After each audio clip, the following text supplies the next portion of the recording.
પુરુષ ગમે તેટલો શક્તિશાળી, પરંતુ જીતે છે હંમેશા નારી, પરંતુ જીતે છે હંમેશા નારી. કનૈયા તારા 56 ભોગ પર ફક્ત એક તુલસીનું પત્ર ભારી, ફક્ત એક તુલસીનું પત્ર ભારી.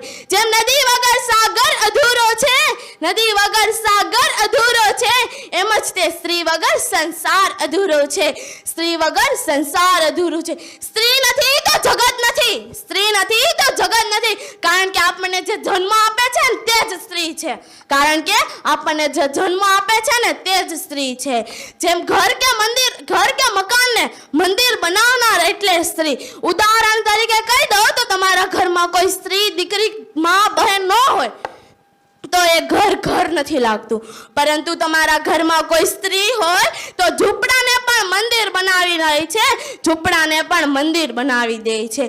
સ્ત્રીનું કોઈ ઘર નથી હોતું, સ્ત્રીનું કોઈ ઘર નથી હોતું, પરંતુ સ્ત્રી વગરનું કોઈ ઘર નથી હોતું, પરંતુ સ્ત્રી વગરનું કોઈ ઘર નથી હોતું. ઈશ્વર પછી બીજી સર્જનહાર એટલે સ્ત્રી, ઈશ્વર પછી બીજી સર્જનહાર એટલે સ્ત્રી. અત્યારે મને આશા ભોસલેની પંક્તિઓ મનમાં આવે છે કે कोमल है कमजोर नहीं, शक्ति का नाम नारी है, जग को जीवन देने वाले मौत भी तुझसे हारी है, सती के नाम से जलाया तुझको, मीरा के नाम से जहर पिलाया, कोमल है कमजोर नहीं, शक्ति का नाम नारी है. અત્યારે કહી દઉં તો સ્ત્રી પાછળ પુરુષોનો પણ ફાળો હોય છે, મતલબ સ્ત્રીને સપોર્ટ કરનાર અને હિંમત આપનાર પુરુષ જ છે.